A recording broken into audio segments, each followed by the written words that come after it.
across the greatest ocean. Olá, seja bem-vindo ao nosso Pod Start Time, que está apenas começando. Eu me chamo Miriam Machado e esse é o seu podcast de desenvolvimento. Como você está no dia de hoje? Eu espero encontrar você aí num dia bom, mas se por acaso isso não acontecer, você também assistindo o nosso podcast hoje pode tirar algumas lições aqui de várias coisas, de várias voltas por cima que você pode dar aí na sua vida, tá bom? E hoje, numa entrevista muito top, nós temos a honra de receber ela, pastora Cláudia Miranda. Seja muito bem-vinda, minha querida. Muito obrigada, Miriam. Muito obrigada pelo convite. Muito Nós que obrigada agradecemos. Pela honra de poder servir-vos, não é? E espero que muita gente possa crescer de alguma forma com aquilo que eu vou semear, não é? Através da minha história. Com certeza, a sua história é lindíssima e eu tenho certeza que vai ajudar muitas pessoas que estão do outro lado. E para começar a falar da sua história, você sabe que nós gostamos de falar bem lá do comecinho, né? Então, pastora Cláudia Miranda, já começa falando pra gente como foi sua infância, para o pessoal de casa também te conhecer melhor. Então, a minha infância foi uma grande bênção. Que bênção! Foi uma grande bênção. Eu sou Sim. uma pessoa que não cresci com pais, não é? Agradeço a Deus e eu creio que os teus ouvintes, nossos ouvintes, têm que entender que, independentemente da infância que tiveram, das experiências que tiveram quando eram novinhos, quando eram mais novos, nós estamos aqui, não é? Para poder contar uma história. É verdade. Estamos aqui com experiências. Isto. E é tão bom poder contar a nossa experiência de vida. Eu creio que toda a gente tem uma história para contar. Sim. A minha, eu não cresci com pais. Eu fui uma pessoa que até aos 16 anos cresci com uma família, uma espécie de adotiva, não é? Uma mãe emprestada. Não é? Vocês no Brasil chamam de... Mãe adotiva. Mãe adotiva. Eu aqui chamei ama, era uma pessoa que era contratada. Como se fosse uma... É como se fosse uma babá, então. Isso, uma babá, só que eu ficava lá interna. Sim. Então eu fui muito rebelde quando era criança, e é normal. É normal, nós não podemos trazer uma condenação para o nosso futuro, porque temos que trazer o aprendizado, não é? Isso. Então foi uma experiência assim meio dolorosa, não é? Porque tive que superar depois mais tarde aquela parte da rejeição, aquela parte daquela criança que cresce sem o seu acompanhamento da mãe, o amor da mãe, o amor do pai, o conselho da mãe, o conselho do pai. Então foram construções que eu depois tive que fazer, mais tarde tive que recuperar com alguns conhecimentos, algumas terapias que fiz, mas quem me ajudou em primeiro lugar foi Jesus. Isso não coloco nenhum tratamento, pessoas, nada, nem ninguém à frente de Jesus. Foi Jesus quem fez uma grande reconstrução no meu ser, primeiramente no meu interior, primeiramente no meu coração, não tanto na minha vida exterior. Mas foi algumas coisas que eu tive que também passar para conseguir dar a volta por cima também, né? Sim. Tem coisas que é inevitável, né, pastora? Tem coisa, eu acho que Deus, quando constrói a nossa história, ela já vem ali com algumas coisas que lá na frente vai nos tornar forte. E tem caminho que não tem como a gente evitar, né? A gente tem que passar para depois ter autoridade também no assunto para falar sobre aquilo, né? Sim. Já reparou? Na hora que a gente tá passando é difícil, né? Sim. Mas depois a gente consegue também aconselhar melhor uma pessoa que tá passando por aquela mesma situação, porque a gente já teve lá. E eu sei que também não é um caminho muito fácil. O caminho do aprendizado é realmente assim, né? E como vocês já puderam observar, a nossa convidada é portuguesa, gente. Com muito prazer, a nossa primeira portuguesa aqui a ser entrevistada, tá? Que venham mais pastoras que já estão sendo convidadas, amigas, pessoas aí que trazem desenvolvimento para a vida das pessoas de alguma forma. Vocês são muito bem-vindos aqui, os portugueses também, tá? Então, vamos continuar o nosso bate-papo aqui. Então, nessa infância... como foi assim o seu desenvolvimento, assim, você já conhecia Jesus, já tinha algum relacionamento, como funcionava? Já tinha tipo a sua família, alguém, ou essa ama mesmo? Não, muito pelo contrário. Cresci perto de pessoas que acreditavam muito em coisas até às vezes assim um pouco assim ocultas. Sim, ao contrário. Ao contrário, a minha mãe era católica, o meu pai também era católico e pronto, também como eu não cresci com eles, mas sei, depois uns anos mais tarde eu tive um contacto com eles e vi que eles eram católicos. Mas eu nunca entrei numa igreja, não entrava numa igreja católica, mas não percebia nada do que os padres diziam. Mas o interessante é que eu, quando era novinha, porque na fase da adolescência, depois quando eu decidi aos 16 anos pegar na minha mochilinha e ir-me embora, pensei assim, bem, hoje já não preciso estar em casa de uma ama, vou pegar na minha bolsinha e agora vou morar sozinha. Então eu fui trabalhar numa discoteca. Uma discoteca na altura era uma discoteca de travestis, era uma grande discoteca em Lisboa, e decidi trabalhar na discoteca lá, no Bengaleira, guardar casacos, e depois tive uma fase na minha vida não muito boa, não é? Que experimentei tudo e mais experimentei nunca drogas pesadas, nem coisas assim muito pesadonas, mas tive assim algumas experiências, andei assim em alguns caminhos que não são bons, não é? Sim. Mas que tudo tem um aprendizado que me deu alguma autoridade para eu poder falar hoje em dia também para os jovens, para toda a gente, por causa das experiências que eu tive. Mas nessa altura eu sentia-me bem quando entrava numa igreja católica, não que eu olhasse para os santos nem para nada, mas era pelo silêncio que eu sentia entre aquelas quatro paredes. Pela paz. Sim. Era isso que eu sentia uma paz dentro da igreja. Sim, por causa do ambiente que você vivia, é claro que dentro da igreja, né, sentia uma paz. E numa altura eu havia uma tia minha que ela fazia parte da direção dessa igreja católica, e de vez em quando eu entrava pela igreja com aquelas roupas que eu vestia na altura, tops curtos, não era tops, saias curtíssimas, e em plena na missa, eu entrava e a minha tia dizia-me assim, olha, filha, tu não vistas essas coisas. Pois, aqui não é para isso. E eu não tinha o discernimento, claro. Não tinha. Porquê? Porque eu não tinha o Espírito Santo. E quando nós não temos o Espírito Santo, nós não temos consciência do que é certo e que é errado. É verdade. Eu hoje em dia não condeno ninguém que se vista assim, não condeno ninguém que seja alcoólico, ninguém que seja drogado, sem essa pessoa ter uma experiência com a presença de Deus, com o Espírito Santo. Porque se a pessoa ainda não foi tocada, a pessoa não sabe o que é certo e o que é errado. E eu não sabia de todo o que era certo e o que era errado. O meu vocabulário era completamente diferente. Eu era uma pessoa super perturbada emocionalmente, ansiedade, ataques de pânico, passei por depressão, mas isso foi mais tarde. Isso já foi depois a depressão já foi depois de eu conhecer Jesus. Sim. E nesse caso, quando você então ia, nessa altura você ia na igreja católica, e quando começa a surgir o seu testemunho de conversão? Como foi que aconteceu? Então, eu tinha um namorado naquela altura, porque eu fui uma pessoa que tive alguns relacionamentos perturbadíssimos. Porquê? Isto também quero partilhar convosco, que pessoas que não cresceram com pai ou com mãe vão sempre procurar no cônjuge aquela falta. Então eu procurava pessoas que tinham o mesmo problema que os meus pais tinham. Sim. Inconscientemente. É o nosso inconsciente que funciona assim. Então eu tinha um namorado super violento, super perturbado também. E ele até me recomendava para eu tirar curso de designer de unhas de gel. E eu ouvi aquele conselho e fui fazê-lo. Entretanto fui fazer um estágio no salão de cabeleireiro, e eu via os versículos na parede da senhora. E eu perguntei à senhora, o que é que isto quer dizer? Porque eu olhava para aquilo, mas eu não percebia, porque eu nunca tinha aberto uma Bíblia, eu não sabia o que é que aquilo queria dizer. E ela disse, olha filha, eu não sei o que é que isso é. Ela também não sabia. Aquele cristal que coloca aos verdes. Colocava lá como uma forma de proteção, mas não sabia nada. Boa, olha aí, gente.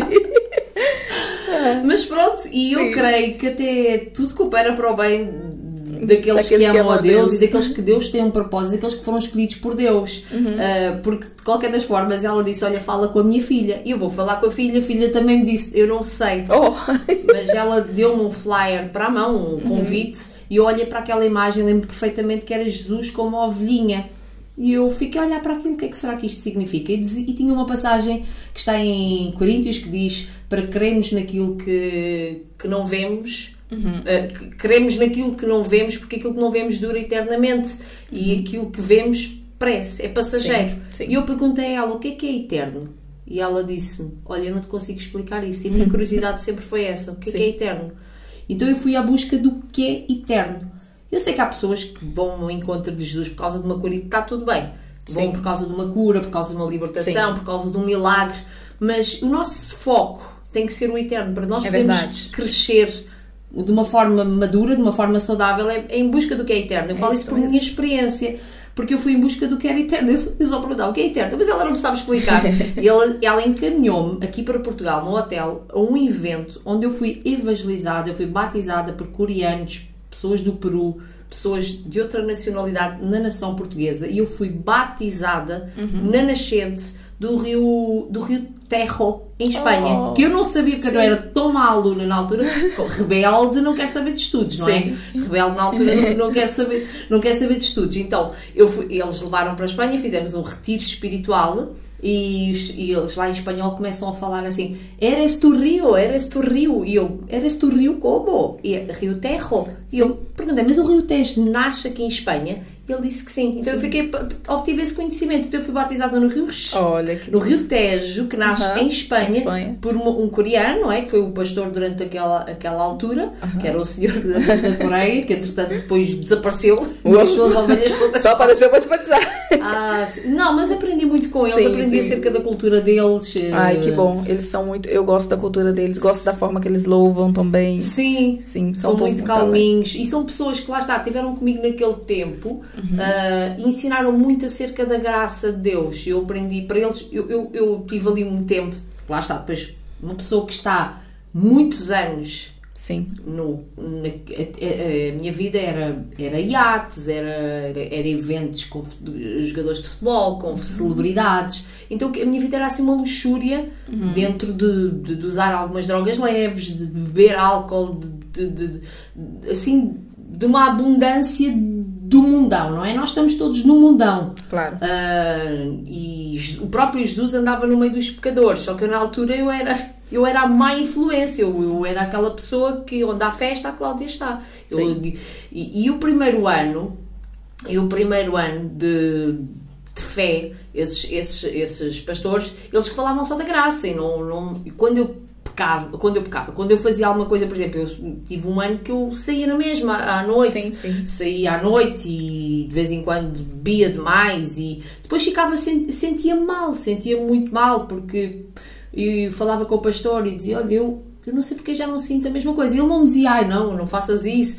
Ele ia-me, falava-me de Jesus, e eu ficava na mesma.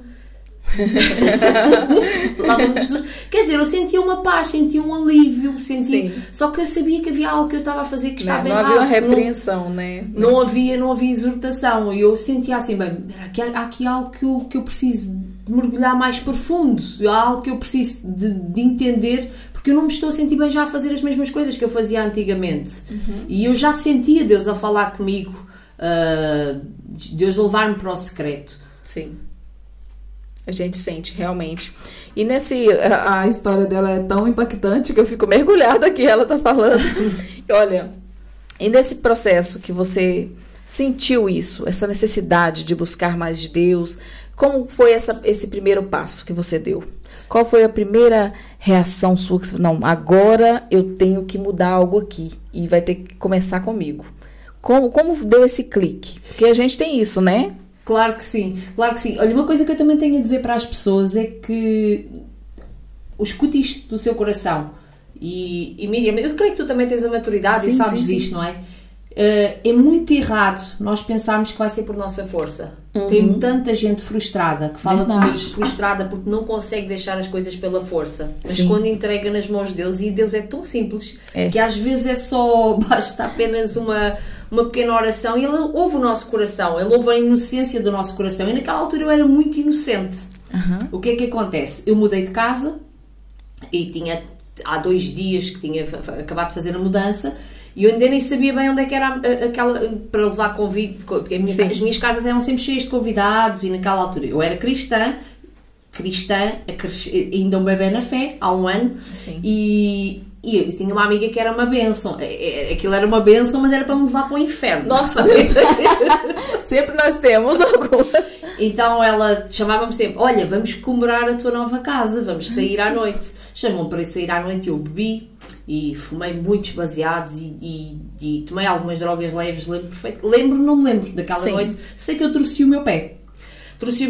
E entretanto depois fui para casa e o meu pé começou a inchar muito, e no emprego que eu estava o meu patrão disse-me: Cláudia, tu não podes continuar a trabalhar assim, porque eu era muito ambiciosa e queria continuar a ganhar dinheiro, e eu vou ter que deixar no hospital. E ele foi-me deixar no hospital E quando eu chego ao hospital, os médicos dizem, olha, você vai ficar com gesso no pé, ou seja, nem pediu autorização, colocou, engessou-me a perna e disse vai ficar assim durante 21 dias. Nossa. Eu sei hoje em dia que 21 dias é uma data profética, na altura eu não percebia nada. E eu só pensei assim, mas agora como é que eu vou trabalhar? Eu quero ir trabalhar.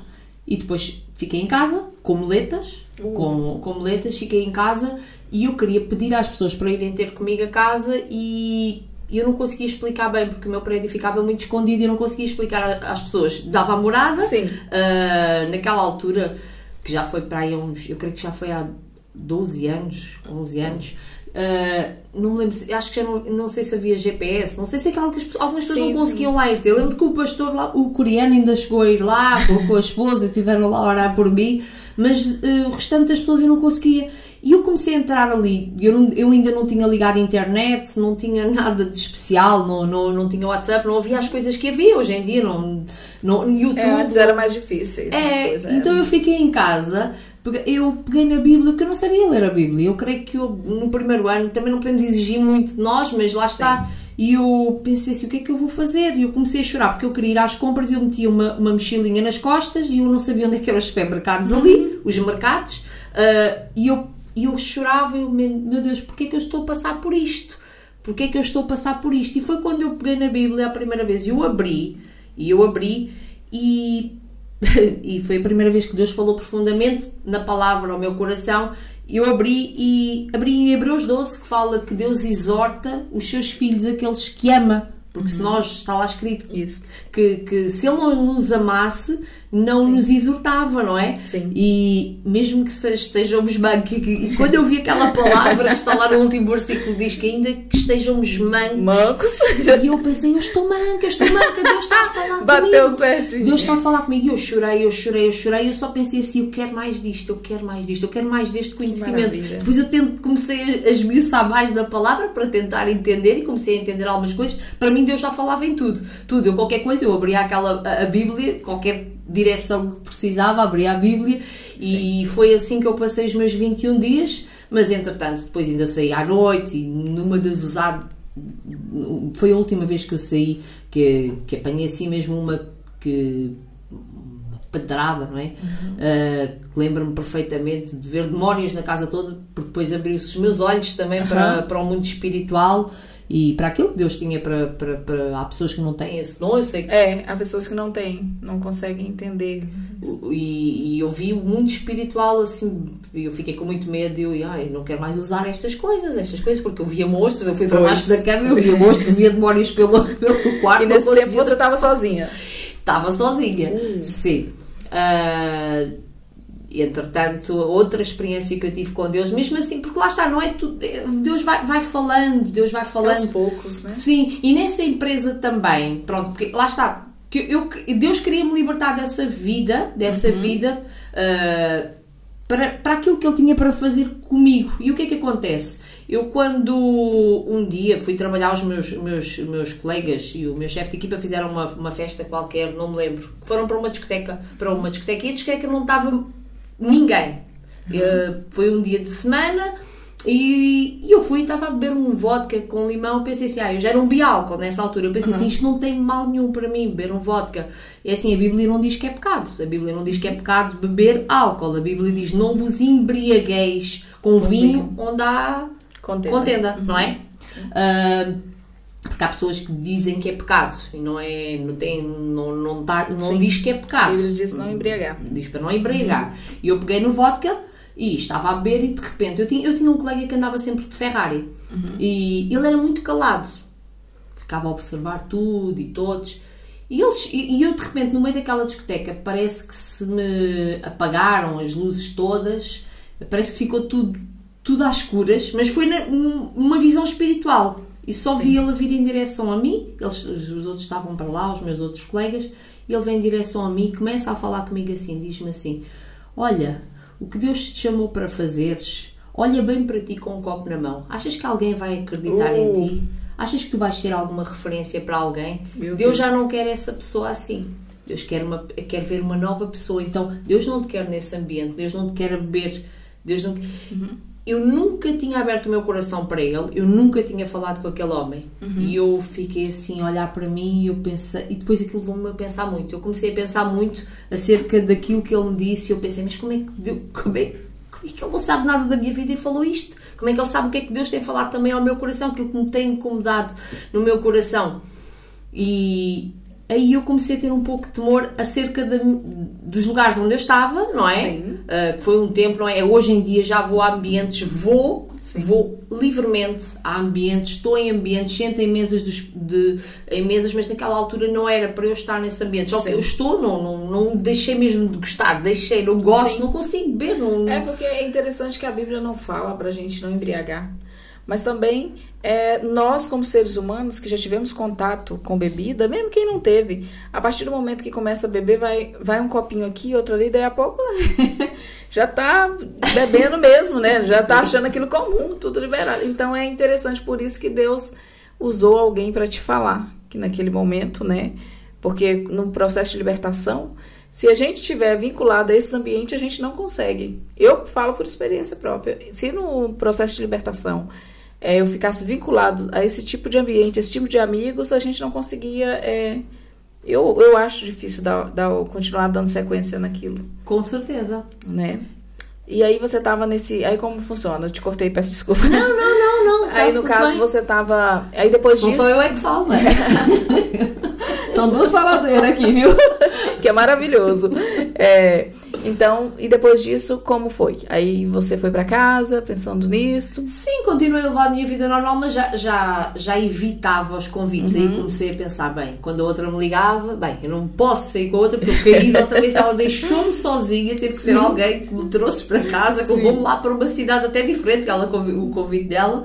E, entretanto, o que é que acontece? Um dia eu estava em minha casa e fiz uma oração muito simples a Deus e foi gradual. É assim, eu creio que é o amor, não é a religiosidade que nos salva, não é a religiosidade que nos liberta, não é a força, não é o poder, não era o querer, porque eu queria. E entretanto nesse tempo, quando eu ainda estava assim, ainda estava naquela mesma casa, Deus um dia chamou-me e mostrou-me aquilo que Ele queria fazer através da minha vida. E eu tive uma visão assim de onde Ele me ia levar. Sim. Mas Ele mostrou-me assim, mas para isto acontecer na tua vida, tu vais ter que deixar tudo. E foi assim uma visão, mas foi algo tão forte, que eu sentei-me assim, eu lembro que dormi, estava a dormir e eu acordei. Foi uma cestinha, dormir a cestinha. E eu acordei e pensei assim, eu não estou preparada, eu não consigo. Fui muito sincera com Deus. Eu não consigo, ou seja, eu tinha que largar tudo. Aquela vida, aquelas companhias todas, que eram as únicas que eu tinha montes de companhias. Sim. Mas lá está. Porque quando nós dizemos a Deus que não, eu disse, eu não estou preparada. Ou seja, não foi assim uma coisa assim de rebelião. Eu não me via sem aquela gente, eu não me via sem aqueles ambientes que eu ia, porque aquilo fazia parte de uma construção de 30 anos de vida. Sim, eram os ambientes que eu estava habituada, eu não conseguia me ver de outra forma. Sim. Então a nossa mente vai havendo uma construção, não é? De coisas. É verdade. Mas tinha que fazer um mindset muito rápido, não era? Tinha que ser uma coisa assim mágica. Sim. Mas eu tenho a dizer, quando nós dizemos que não a Deus, Deus vai ter a heroína. Sou tudo a fugir da minha vida. E eu só sentia aquela parte, mas eu sinto-me tão abandonada, sinto-me tão sozinha. Porque é que as pessoas estão a sair da minha vida? Os meus amigos começaram a zombar, diziam que eu estava maluquinha, porque acreditava em Jesus. E eu pensei assim, bem, vou começar a ganhar outras amizades dentro da igreja, nos trabalhos, falar de Jesus para toda a gente. Eu falava de Jesus para toda a gente. E ao início eu era muito religiosa, porque veio assim um impacto que eu orava pelas pessoas e as pessoas eram curadas, então eu falava e depois comecei a ser santa demais.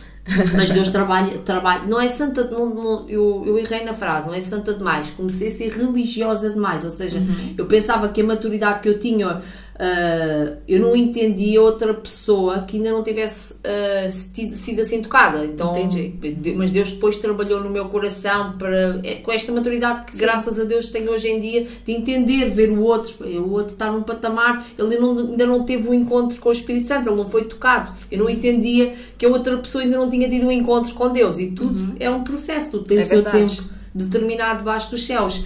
E foi lindo que no meio deste processo eu estava um dia em casa e eu adormeci E eu evangelizava muitas pessoas e eu fiz uma oração muito simples a Deus, e foi quando eu senti um toque, como nunca senti na minha vida. Eu vi uma coisa branca, como se fosse o anjo. Eu creio que foi a presença de Jesus. Não dá para explicar o toque que eu senti, mas a palavra que eu ouvi, que eu ainda não conhecia na Bíblia, aquela palavra. Eu tinha feito um pedido simples, uma oração muito simples antes de dormir, pedir uma coisa pessoal, e a presença veio ao meu encontro e disse-me assim: filha minha, eu senti o toque, filha minha, para mim tudo é possível. Eu não tinha lido esta passagem, tudo é possível ao que crê. Sim. Para mim tudo é possível, para mim tudo é possível, eu tenho tudo para ti, mas eu venho te arrebatar, eu venho buscar a ti juntamente com a minha igreja muito em breve, e eu quero que tu fales isto às pessoas. Eu não entendia nada dessa mensagem. Hoje em dia eu entendo, consigo desmontar, mas na altura aquilo para mim foi para verem como é que Deus fala, mesmo que nós não estejamos preparados. Deus às vezes ministra coisas ao nosso coração, fala coisas que de hoje em dia Deus fala coisas que eu vou ter que ir ver ao Google e eu vejo, faz todo sentido, palavras que eu não consigo identificar, mas lá está, porque é Ele a mostrar que sou eu que estou a falar contigo. Sou eu que estou a falar contigo. E esse toque, esse amor que eu fui tocada naquela madrugada, aí é que me levou a refletir: Deus ama-me. Foi o amor de Deus que me tocou. Não foi uma religião, não foram os homens levaram-me ao lugar, os homens conduziram-me até aqui, talvez, ajudaram, contribuíram, mas Deus está acima de tudo. É a presença de Deus que está acima de tudo. E foi isso que me conduziu a deixar, a empenhar mais. Agora, então está bem, se Ele me chamou, então eu vou mergulhar profundamente. Eu compro Bíblias, eu vou ler, eu vou tirar cursos, eu vou querer crescer a cada dia mais na graça e no conhecimento de Deus. E foi assim. E até agora, graças a Deus, não é? Falhando, caindo, levantando. Mas prosseguindo. É isso que é importante, né? Porque falhar, nós vamos falhar mesmo, né? E a um dia, quem sabe, cada dia, um dia de cada vez, e sempre pensando em melhorar, né? Sim. Eu acho fantástico a forma que você fala da sua força de vontade, porque é necessário termos essa força de vontade, né? Deus sempre vai colocar pessoas também que nos apoiam de uma certa forma, e é necessário para um novo convertido, quando está voltando para a presença do Senhor. Mas a gente que já esteve lá no mundo, a gente sabe que nós voltamos muito carregado de coisas que são difíceis de deixar. Você concorda com isso? Com certeza. Porque a nossa carne pede tanto, né? E aí fica aquela guerra entre a carne e o espírito. E às vezes é difícil a gente ter essa distinção, porque tá tudo dentro de uma pessoa só. E no momento um novo convertido, às vezes ele tá vivendo aquela guerra ali. E é tão difícil, Miriam, né? Mas eu estava a falar isso, eu estava a sentir isso mesmo no meu coração. É incrível. É que, imagina, eu estava habituada àquelas festas dos iates, aquelas luxúrias todas, mas e eu olhava para os... Agora vou para a igreja, vou estar ali a comer aquelas coisas da igreja. Era a minha mentalidade. Sim. E hoje em dia eu desfruto do banquete do céu, daquelas coisinhas simples que nós comemos, que tem mais sabor. Tem mais valor do que tudo aquilo que eu tinha, aqueles iates, aquelas luxúrias. Eu queria andar de carros assim, queria isto, queria aquilo, queria andar com os jogadores de futebol e com as atrizes e nesses ambientes assim. Está tudo bem. Hoje em dia eu falo de Jesus para essas pessoas hoje em dia respeitam a pessoa que eu sou, mas na altura eu tive que decidir, não posso aceitar, e vinha mais convites ainda. Imagina. E eu dizer que não, eu vou ficar em casa a ler. Eu não dizia, vou ficar em casa a ler a Bíblia, vou à igreja. As pessoas já diziam, olha, ela deve ir para a igreja. E ainda tem que lidar com as críticas, que não é fácil. Foi muitas críticas, muita gente, mas foi engraçado que Deus separou aquelas pessoas ali durante muitos anos, e quando eu lancei depois o meu primeiro livro, as pessoas começaram a vir, só que elas nem sabiam que eu tinha feito o lançamento. Começaram a contactar, foi na altura da pandemia, muita gente me começou a procurar, e foi aí que eu depois também comecei. As pessoas, algumas, por exemplo, houve um rapaz, isto foi uma das situações que no Facebook começou a conversar comigo por mensagem. Ele pensou que estava a falar com um perfil fake, pensou que eu era outra pessoa, porque eu gravei áudios e ele disse, não és mesmo a pessoa, tu não dizes asneira, não, dá-me o teu número, até me tratou por você, quer dizer que é uma pessoa desconhecida. Sim. Eu disse, não, sou eu que estou a falar contigo. Comecei-lhe a falar de Jesus, comecei a falar que, não sei, se comecei a profetizar na vida dele, dizer que ele precisava ter juízo, algo do género. E eu dei-lhe o meu contacto, ele ligou para mim e disse assim: Cláudia, tive que ligar para ti, porque eu pensava que era um perfil fake, que alguém tinha roubado o teu perfil e que estava a falar comigo. Não é essa mesma pessoa. A transformação. E foi incrível. Sim, muitas pessoas falam, respeitam, não é? Mas vem outra pessoa, pessoas sentam ao pé de mim e dizem assim: tu não és a mesma Cláudia. Já não és mais a mesma. Glória a Deus por isso, né? Isso é fantástico. Ainda bem que eu já conheço essa Cláudia. Tá excelente pra mim, louvado seja a antiga, Senhor, não é? Imagina. Era o capeta. Eu também já estive lá e eu sei. Era muito mal, era. Sim. Olha, minha querida, e eu gostaria que você falasse um pouquinho também da sua profissão, que você é psicanalista. E como é trabalhar nessa área, como você fez essa formação, se você quiser falar sobre isso, porque eu sei também que foi um milagre que Deus fez, né? Sim. Fala um pouquinho pra gente aí. Então, eu como pastora, eu vi que a área espiritual é muito importante, sim, é muito importante e oramos pelas pessoas e tudo muito bem. Mas eu comecei a entender que dentro da igreja, com o discernimento que eu tenho, isto não quer dizer que toda a gente tenha que ir para essa área, mas comecei a entender que há pessoas que têm enfermidades. Mas também tem a ver com o propósito que Deus tinha na minha vida, com algo que Ele queria fazer através de mim. E houve um dia que eu comecei a pensar em inscrever-me num curso e uma amiga minha começou a insistir muito. E insistiu outra, e eu perguntava a Deus: mas será que é para eu tirar mesmo este curso? Será que é para eu entrar? E ela disse: Cláudia, isso é para ti. Entretanto, até a doutora me ofereceu alguns meses do curso, eu tirei o curso e eu não entendia, depois passei por uma depressão. Foi quando eu comecei a escrever o meu primeiro livro, que foi este aqui, que é A Luz por Trás da Porta, onde eu falo de ciência e fé. Eu falo de ciência e fé.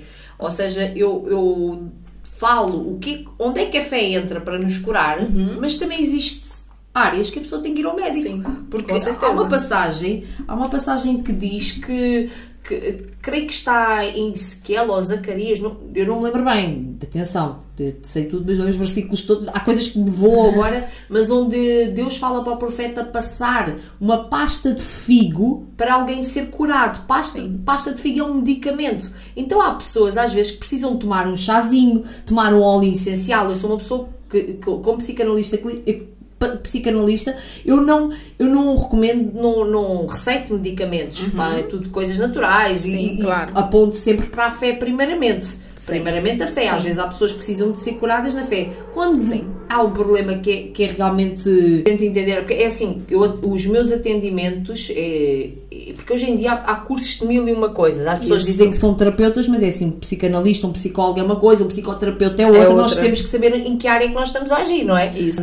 Então, tento sempre ver se a pessoa está com um problema espiritual. É disso que eu falo aqui, que há pessoas, há Davi, algumas pessoas na Bíblia tiveram depressão, não é? Tiveram inícios de depressão e eles foram curados pela fé dele. Eles começaram a falar com Deus aquilo que ele sentia: eu sinto isto, angústias do inferno se apoderaram de mim. Fala Davi, quando Elias também estava cansado, ele queria se esconder, queria estar dentro de uma caverna. As pessoas, quando estão com depressão, querem ficar dentro da caverna, querem se fechar, e Deus disse para ele comer, para ele beber. Então, há coisas que são espirituais, mas há pessoas que não têm uma fé e cada um tem não é? Cada um tem um grau de fé, um grau de fé, não é? Nem todos vão ter a mesma fé. Há pessoas ali que às vezes precisam mesmo de fazer um tratamento. No livro falo muito disso, falo da ciência e falo de fé, mas a conclusão, entretanto, enquanto estive a estudar e quase a terminar o curso, quando eu terminei, que eu não entendia porque é que estava a tirar o curso, não entendia porque é que eu estava a passar por uma depressão, não entendia porque é que eu estava a escrever outro livro.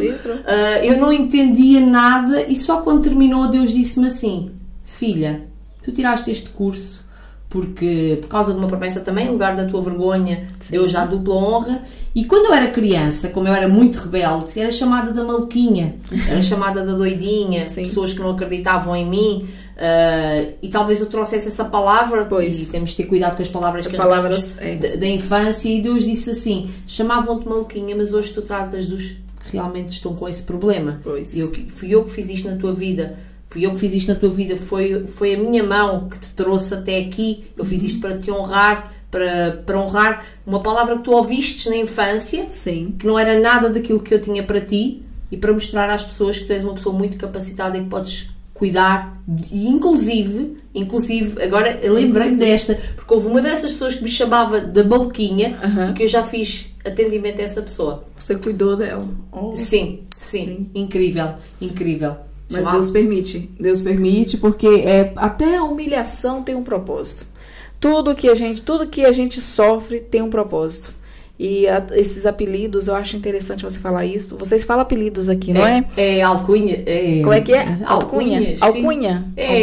No Brasil nós falamos apelido. O apelido para vocês aqui é o sobrenome. É sobrenome. Sobrenome. É. Então, pronto, vou falar na língua brasileira, tá bem, gente? Os apelidos que às vezes a gente ouve quando é criança e muitas das vezes fica gravado no nosso inconsciente e a gente depois começa a transmitir comportamentos que refletem. Já me chamavam assim, e a gente começa a adotar aquele tipo de linguagem que foi liberado lá atrás na nossa vida. É muito interessante você estar falando sobre isso. E na sua profissão, pessoas que têm esses traumas, você consegue fazer tratamento com elas para que elas também consigam se livrar desses traumas, ou ter uma vida de qualidade, né? Com certeza, porque lá está, eu sou psicanalista, mas eu não trabalho em clínica, não foi esse o meu objetivo, não foi esse o meu alvo. Então, o meu objetivo é levar, como eu sou coach também, tirei curso de coach, tirei curso de inteligência emocional, entretanto assim, eu era uma pessoa que eu era uma pessoa que só usava roupas usadas quando era criança. Quando estava em casa da minha mãe, eu tinha 2 ou 3 mudas de roupa. Aos 16 anos, quando estava naquelas noitadas, eu tinha 2 ou 3. Eu nunca tinha dinheiro para nada. A casa onde eu morava não tinha, apesar de eu andar naqueles ambientes isto mais ao início, não é? Da minha juventude, 18 anos, eu era uma pessoa que passei muitas necessidades. E andava com sapatos rotos, e a casa que eu morava era nem sequer água de esquentador, água de aquecer, esquentador, tinha que aquecer numa panela, era muito má condições. Eu vim de pobreza, às vezes queria comer alguma coisa e não tinha, e depois entretanto também quando fui morar sozinha aos 16 anos, quando decidi trabalhar à discoteca, aquilo para mim foi muito difícil, porque eu quis construir como uma adolescente, 16 anos ainda era uma adolescente, eu passei muitas necessidades. E depois, mas lá está, depois também quando deixei tudo, depois entrei na fé, tive aqueles confrontos para ver até onde é que nós vamos, não é? Só largas tudo ou não largas, confias em mim ou não confias. Então eu era uma pessoa improvável, era uma pessoa que quem olhasse para mim, as pessoas desacreditavam daquilo que eu era, e eu tirei muitos cursos depois com Jesus, mas lá está, foi uma coisa que eu quis, eu quero tirar, eu quero. A Bíblia diz que nós devemos investir em sabedoria, e eu preferi investir em sabedoria do que investir às vezes em conversas parvas. Eu sei que foi uma renúncia da minha parte, às vezes, mas Deus honra, e são coisas que eu às vezes até penso assim, mas porque alturas que Deus me levava ao deserto e eu não percebia porque que eu não estou naquele ambiente agora, mesmo já depois de estar na fé. Porquê? Porque Deus queria me preparar, Deus queria que eu estudasse, porque Deus preocupa-se connosco aos mínimos detalhes, com o nosso crescimento. Ele quer honrar, Ele quer que nós tenhamos uma vida vitoriosa. E às vezes as pessoas não entendem e dão mais ouvidos às emoções. Eu não vou dizer que eu também não o fiz, só que eu às vezes não entendia, só que eu orava e depois lá Deus falava ao meu coração: faz o que eu estou a mandar, confia, faz, estuda. E entretanto, falando dos meus tratamentos, então eu aplico essas ferramentas, constelação familiar, tudo o que eu estudei. Obviamente que eu creio em Deus, a minha fé está em Deus, obviamente, mas as minhas terapias são para ajudar a pessoa a desmontar essas palavras, palavras que ouviram, porque elas carregam mesmo, como tu acabaste de falar, carregam uma identidade que não é dela. Então Deus disse que nós éramos malucos. Não, Deus diz que está escrito que Deus nos deu um espírito de poder, amor e equilíbrio. Então Deus deu-nos um espírito equilibrado. Nós temos, porém, a mente de Cristo, não é? É verdade. Então, uma mente de Cristo, é mente de governo. Ele criou o céu, a terra, e não dá para entender a inteligência de Deus. Então nós às vezes não acreditamos no potencial que Deus colocou dentro de nós. não é? Então eu tento restaurar a identidade das pessoas, a pessoa entender quem ela é em Deus.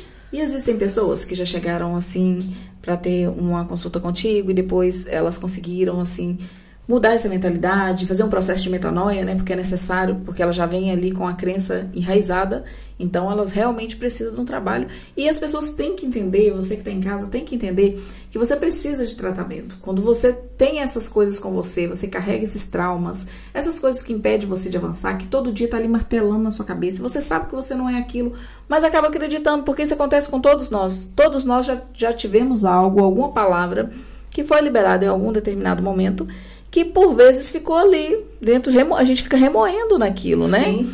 E já aconteceu de você ter um paciente assim, e logo depois essa paciente desenvolver, conseguir deixar isso de lado, né? E desenvolver, como é que fala, um mindset, né? Consegue fazer sim, ali, mudar o mindset. E como funciona isso? Olha, a primeira paciente fui eu por essa palavra que eu sempre pensei que eu era as palavras que eu ouvi na minha infância, que era a maluquinha, que nunca ia ser ninguém, que era órfã, que não tinha pais.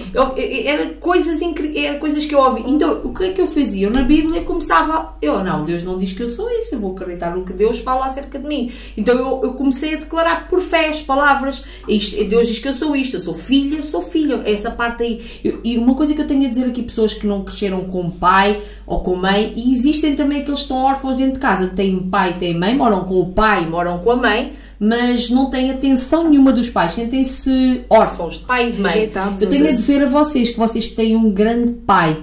O pai, ele diz assim, que não vos deixarei órfãos, e que ele tem um grande cuidado. Ele é o pai dos órfãos. Então existe muita gente órfã dentro de igrejas, dentro da sua casa. Pessoas têm uma capa de orfandade porque já foram rejeitados, às vezes dentro do ventre da mãe, porque existe isso também. Existem pessoas que são rejeitadas dentro do ventre da mãe e estão a vida toda ali com os pais, mas trazem ali uma palavra que já foi dita dentro do ventre da mãe. Então há pessoas que carregam isso. Então eu fui a primeira paciente. Agora vou contar assim um caso que foi um tratamento com 5 terapias de uma menina com 20 anos, jovem, bonita, linda. Eu atendi aquela menina a primeira vez, ela estava toda despenteada, ela não conseguia olhar. A cabeça dela mexia, eu vi ansiedade, vi uma opressão muito grande nela, também algo espiritual. Sim. E às vezes, é uma coisa que eu também tenho a dizer às pessoas, acredita, as suas sementes dão fruto. Dão. As nossas sementes dão fruto. Escolha bem a semente. É verdade. Todas as boas e as más. Como tu falas, escolha bem a semente. Escolha bem a semente. Então, aquela menina, eu pensei assim, a primeira terapia eu pensei que ela não ouviu nada porque ela não estava atenta. Ela tinha a cabeça a abanar e eu comecei-lhe... E ela disse que era agredida pelo namorado, disse que sentia-se um lixo, tinha uma criança de 1 ano e meio, sentia-se um lixo, ela sentia tudo o pior, ela tinha a pior visão dela, sentia-se, e eu pensei assim, mas ela tem 20 anos, eu comecei a tentar, perguntei-lhe quem é que era o pai dela, como é que era o pai dela, e o pai dela era precisamente igual em termos de caráter, em termos de temperamento, igual ao namorado dela, agressivo, batia na mãe. Então ela trazia aquilo que ela viu dentro de casa. Sim. Como eu falei, ela cresceu com os pais, mas tinha rejeição dentro de casa. Sim. Ela não se sentia amada nem pela mãe, nem pelo pai, porque a mãe não lhe dava atenção, porque a mãe queria só saber do pai, a mãe era agredida pelo pai, o pai só queria beber álcool e o namorado dela era tal e qual. Eu nunca levei aquela menina a deixar aquele relacionamento, mas ela era agredida. Então, há casos e casos, não é? E nós, como filhos de Deus, Deus não nos criou para estar debaixo de agressão física. Então, e aquela criança também, sim. Eu fiz algumas terapias com ela e ela encontrou dentro dela, fiz ela encontrar dentro dela aquilo que ela por ela mesma descobriu que a pessoa com que ela estava não era aquilo. Porque a tradição da família, porque toda a gente lá na rua vê que se eu me divorciar... Ela não era casada, aquilo era um relacionamento que eles nem sequer estavam juntos. Então ela estava presa emocionalmente a uma pessoa só porque os vizinhos diziam, ou porque os pais iam achar mal, mas mesmo assim ela não gostava dos pais, então ela... Foi uma bagunça, foi uma confusão, era muito confusa. Na segunda terapia ela já veio diferente, lá está, porque nós somos também como os mentores, não é? Uhum. E ela via que eu parecia sempre bem vestida às terapias e ela veio a segunda vez já, mas ela era muito bonita mesmo, era e é muito bonita. E ela disse-me assim, olha, vou tirar um tempo para mim para eu pensar no que eu quero para a minha vida, vou começar a fazer caminhadas, porque ela nem sequer saía de casa para levar o filho para passear, vou começar a fazer caminhadas com o meu filho, vou começar a voltar a pensar em aperfeiçoar na minha área profissional. Olha. Isto na segunda. Eu pensei, então e como é que está o relacionamento? Porque acho que eles só se encontravam para ter sexo, os dois. Sim. O relacionamento deles era assim, ela só não conseguia dizer não a isso, mas não estavam juntos. E de vez em quando ele batia-lhe. Pronto, então aquilo não era nenhum relacionamento. E ela disse, olha, estou a ganhar amor próprio e estou a negar isso. Entretanto, a terceira terapia, eu até fiz extenso, fiz de mês a mês. Eu lembro que na terceira terapia ela disse-me que estava a pensar vender a casa que ela tinha, naquela região onde ela morava, e que tinha arranjado teve um convite, ou seja, e eu sempre a orar por ela. Sim. E houve um dia que ela pega no telemóvel e disse-me assim, olha, sabes uma passagem que ela tinha ansiedade crónica, tinha transtorno de ansiedade Sim. generalizado, muito forte. E eu tinha-lhe dado uma passagem, não andeis ansiosos de coisa alguma, como Jesus disse, em tudo por aí sejam conhecidas as vossas petições. E ela colocou aquilo, foi incrível. Ela não disse nada, só lhe disse, olha, lembra-te sempre, lê, escreve, dá-lhe alguns exercícios para ela fazer. E ela colocou a passagem na capa, onde se acende o ecrã do telemóvel para ela se lembrar sempre daquela passagem. E eu aprendo também com as pessoas que eu cuido, porque eu hoje em dia também faço isso, também coloco um versículo ali quando quero me lembrar, e eu fiquei muito emocionada com aquilo. Foi uma semente, que foi a primeira semente que eu coloquei, apesar dela estar muito perturbada, aquela semente foi lançada e ela colocou aquilo no telemóvel. Eu vou dizer como é que terminou, não vou dizer o processo, mas vou dizer que essa menina, hoje em dia, ela vendeu a casa, comprou uma casa em outra cidade, ela está a trabalhar, fez uma sociedade num salão de cabeleireira com outra menina, ela está lindíssima, está numa igreja, também nunca disse, olha, vai congregar, nunca disse, olha, tens que aceitar Jesus, tens que ir para a igreja, não. O próprio Espírito Santo foi conduzindo, eu só fazia perguntas, dava uma recomendação. Aliás, eu não posso dizer, olha, tu vais te divorciar, não, a pessoa é que tem que encontrar dentro dela o que é melhor para mim. Verdade. Estou dentro da vontade de Deus, estou a fazer aquilo que agrada a Deus, será que isto é o melhor que Deus tem para a minha vida? E ela é uma pessoa linda, está bem profissionalmente. Eu fiquei muito feliz com a evolução dela. Que benção. É muito bom as pessoas também dar esse passo de procurar o tratamento, né? Porque eu acho que as pessoas que já têm esses problemas, às vezes têm tanta dificuldade, deixa para procurar no extremo. Com certeza você já deve ter paciente assim, que quando não estava aguentando mais, aí que vai. Aí é um processo também mais demorado, né? Sim, isso é uma das coisas que eu também falo aqui no meu livro, que é acerca é como se fosse um tabu. Por exemplo, pessoas que têm o tabu da depressão, em especial, eu não sei como é que é no Brasil, mas aqui em Portugal há muito tabu quanto às doenças mentais. Também. As pessoas não procuram um psicólogo porque pensam que um psicólogo só trata de gente maluca. No Brasil também é assim. Pronto, então existe um pouco de tabu. Eu quebro um pouco. O meu objetivo com este livro também foi quebrar um pouco o tabu, porque existe muita gente com depressão, e a depressão, quando já vai num grau muito elevado, a pessoa tem tendências suicidas, porque a mente fica tão opressa que a pessoa ouve pensamentos de morte. Às vezes é espiritual também. Às vezes é espiritual. Nós temos que saber disso, porque tem pessoas que é espiritual e tem pessoas que não. Então, também não adianta nós querer orar para alguém que está doente nesse sentido, assim, de achar que aquilo ali é demônio, vamos falar a realidade, e às vezes não é. Às vezes a pessoa já está doente, ela já vem ali de um tanto impacto emocional, que ela vai segurando a onda, chega um momento que ela já não dá conta, e ela realmente precisa da ajuda de um profissional. E eu já vi pessoas expulsando demônios de gente... Deus cura depressão, Deus cura qualquer doença. Mas agora, imagina você fazendo uma oração ao contrário. Isso pode acontecer com qualquer um de nós. Às vezes nós temos essa facilidade de olhar e querer detectar. Não somos doutores, gente. Não adianta. Se a pessoa está com demônio, é expulsar demônio. Agora, se a pessoa está doente, ela precisa de tratamento. Nós temos que ter essa consciência.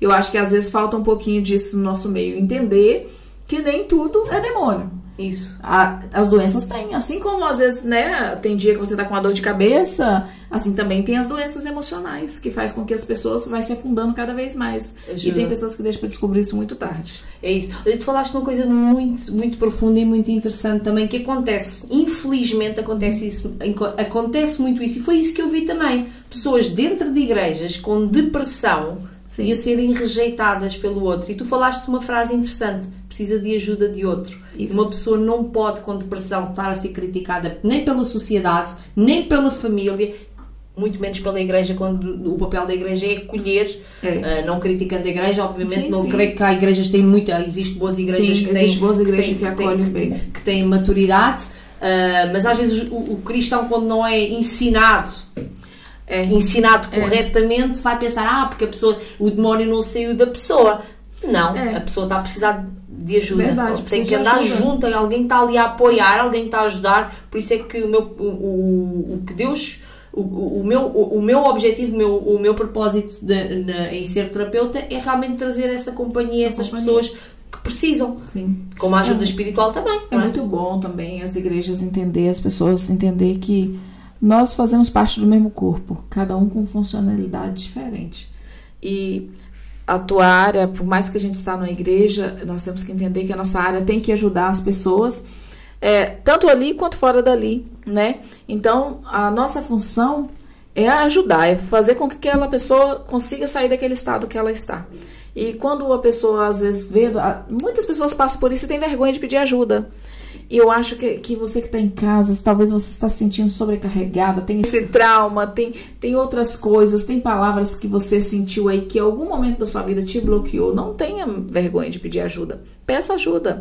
Vai procurar profissionais. Aqui tá a pastora Cláudia, que é uma pessoa que eu super recomendo, e você pode entrar, vou deixar o arroba dela aqui embaixo, você pode marcar uma consulta com ela, porque é necessário, não deixe as coisas chegar nas extremidades.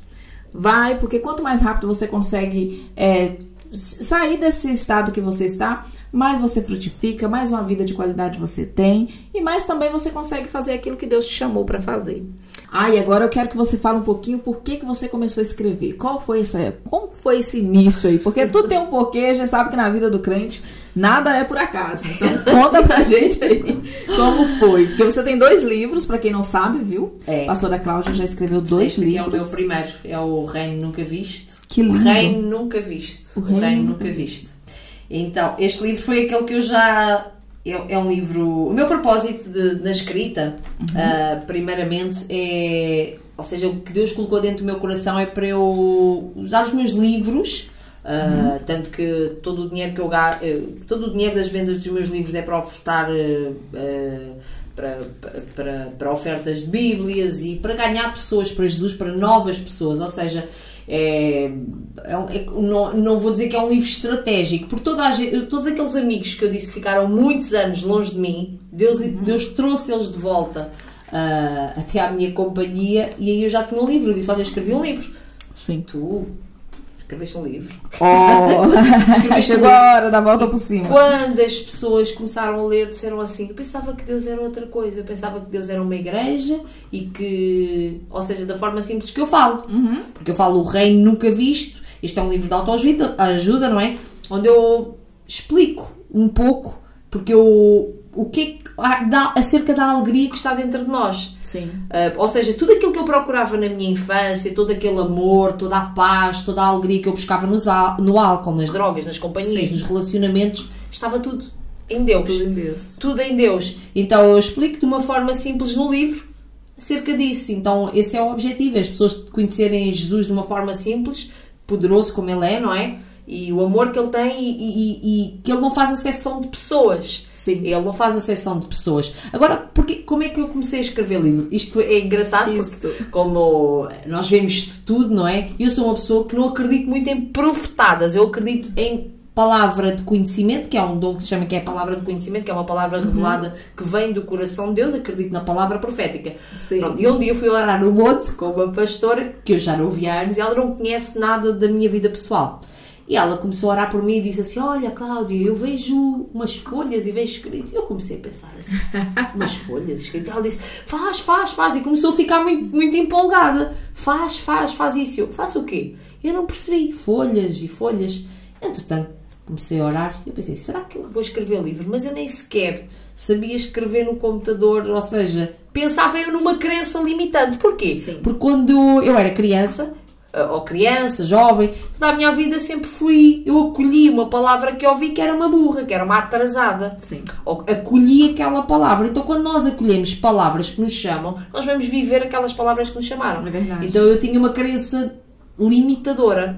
E essa crença limitadora é quebrada quando nós acreditamos que conseguimos, com a ajuda de Deus, não é? Não por nossa força nem por nosso poder. E o que é que acontece? Eu era considerada a burrinha, por isso é que hoje em dia as pessoas olham para mim e dizem assim, é mesmo a Cláudia. Não, olha, é a mesma. Surpreende. E o que é que acontece? Eu um dia, entretanto, depois fui a outra igreja e veio um pastor, o bispo lá do fundo, e agarra-me na mão e diz assim: olha, estou a ver Deus a colocar uma caneta na tua mão. Já está mais um. E eu pensei, na mesma semana, não eram conhecidos, eles não se conheciam mesmo de todo, até eram de cidades diferentes. E eu, uma caneta na minha mão, como assim? E eu pensei assim, bem, vou pensar sobre isto, mas eu não sei escrever, eu não sei o que é que eu vou fazer. E o que é que acontece? Eu um dia comecei a ficar muito ansiosa, muito estressada. Eu, mas o que é que se passa comigo? O que é que se passa comigo?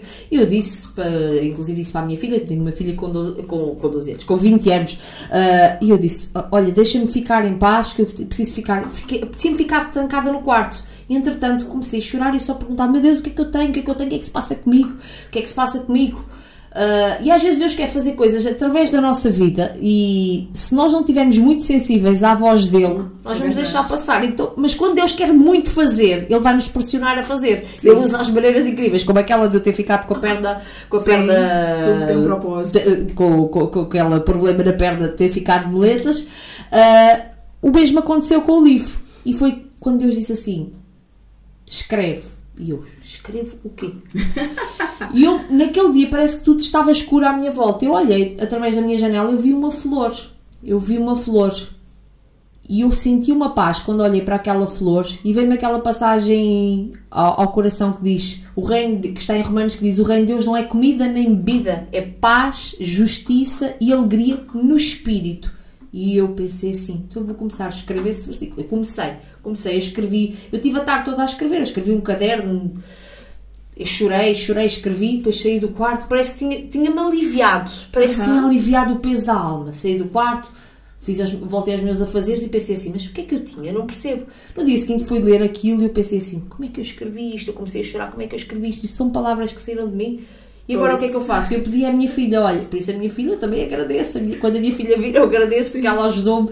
Eu disse, olha, ajuda-me a abrir uma página no Word. Hoje em dia já sei fazer isso tudo, não é? Depois, entretanto, fui buscar formações, mas inicialmente foi ela que me ajudou.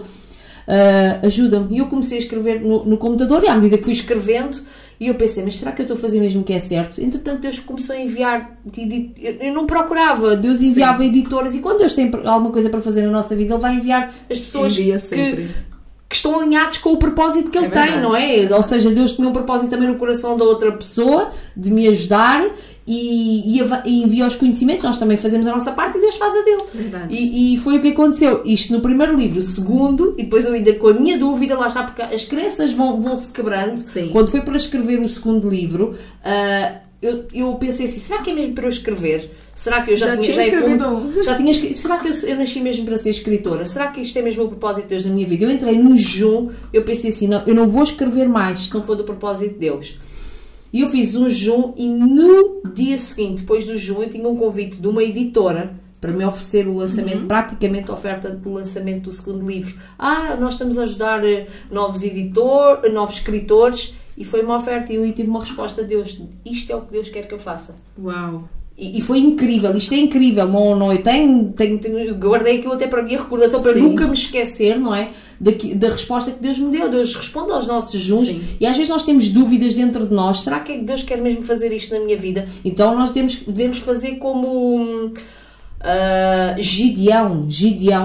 Deus falou com Gideão, pediu para ele fazer algo, e Gideão tinha dúvidas acerca dele. Mas porquê a minha família é mais pobre, eu sou pobrezinho, eu sou coitadinho, assim tal e qual como eu pensava. Mas nós podemos sempre fazer prova com Deus e entender se realmente aquilo é da vontade de Deus, porque existe muita gente a fazer as suas obras e não está a fazer a obra de Deus, e a obra de Deus sempre nos vai levar a lugares mais altos. Há gente que se esforça para fazer coisas, faz 1001 coisas e não está a fazer aquilo que Deus tem para a sua vida, e o que Deus tem, não é? Os pensamentos de Deus são mais altos que os nossos, não é? E é tudo leve. É tudo leve. Nossa, que fantástico, gente.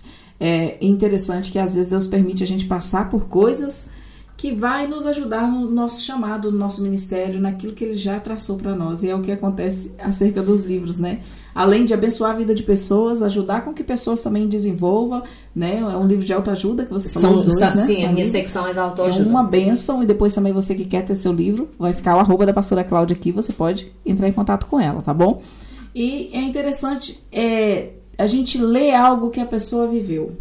Porque nós não queremos histórias de que, vamos supor, se você viveu algo e eu contar a sua história, não vai gerar nada em mim, talvez não vai gerar um impacto eu escrever a sua história, mas você escrevendo ela, você tem uma emoção diferente, você tem uma experiência diferente, porque você sabe dos mínimos detalhes que você sentiu naquele momento. E foi isso que Deus fez contigo nesses livros, Com certeza. Olha, Miriam, e é um dom, assim como tu tens o teu dom, não é? Deus colocou no teu coração este propósito maravilhoso que eu creio que vai ser muito bem sucedido, e muita gente, através dos podcasts, do trabalho que a Miriam faz, muita gente vai ser ajudada de uma forma simples. É a profissão dela, e nós temos é com coisas simples. Verdade, às vezes não é só estar ali a pregar a palavra, não é só isso. É aquilo que nós fazemos e aquilo que nós vivemos no dia a dia, com a nossa família também. Isto porque é que eu... porque ser escritor, eu creio que isso é um dom, tenho a certeza. Porque tu tocaste num ponto, há pessoas que escrevem livros para poder ter mais... Há pessoas que escrevem por escrever, há pessoas que não são escritores, dizem que são escritores para ser escritor. Para ser escritor. É tipo assim, escreve para ser escritor. Eu tenho que escrever um livro. Porque me vai abrir mais portas, porque vai-me abrir mais agendas, porque vai isto. Não, isso é lá está, isto é fazer a obra do homem, não é fazer a obra de Deus. Quando é a inspiração de Deus, Deus vai colocar no coração, vai nos dar os detalhes, vai nos dar uma história, vai nos apertar, vai nos primeiro, assim como fez ali comigo. Então, eu passei por a depressão. E eu pensei assim, eu estava a terminar o livro e eu pensei assim, já está quase no fim, e entretanto, depois chegou o tema da depressão no curso, e foi quando eu comecei a passar pela depressão. Eu pensei, eu não acredito que eu agora estou a passar por isto, mas porquê eu? E quando eu ultrapassei, Deus disse, tinhas que passar para escrever. Tinhas que passar, assim como o primeiro livro também. Então existem escritores que escrevem bandas desenhadas, existe agora, no meu caso, a minha escrita é mesmo levar a minha história e levar esta unção e esta graça, porque os livros vão com uma graça, vão com unção e vão com a presença de Deus. Daquele momento que você viveu, eu acho isso muito interessante. Pastora Cláudia, quero te agradecer muito por você arranjar um tempinho. Eu sei que você é uma mulher cheia de compromisso também.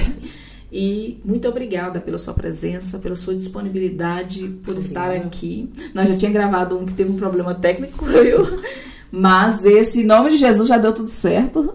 E por isso ela tirou um tempinho, veio aqui de novo com uma boa vontade para a gente estar gravando novamente. Muito obrigada, que Deus te abençoe, e gostaria que você deixasse aí também um recadinho para o público aí, e através de toda a sua experiência, de tudo que você já viveu, tudo aquilo que Deus tem feito na sua vida, que você possa estar aí cada vez mais inspirando as pessoas, e também deixa um recadinho aí para todo mundo que vai estar assistindo, aquilo que Deus colocar no seu coração, fica à vontade. Tá bom. Olha, obrigado, Miriam, por me chamares a segunda vez, e creio que tu tens um propósito, não é? Sim. E a segunda vez, a glória da segunda casa é melhor que a primeira, não é? Creio que sim. Então, agradeço estou muito grata de todo o coração por este convite, e que Deus continue a abençoar a tua vida, a abençoar os teus projetos, e continues a ser uma mulher inspirada por Deus. Amém. E que voes muito alto, tá bom? Amém. E quero agradecer também a todos os que vão ver este podcast, que vão ser abençoados, que a minha história possa servir de inspiração, não é? Com certeza que você também tem as suas dificuldades, teve a sua infância, teve a sua adolescência.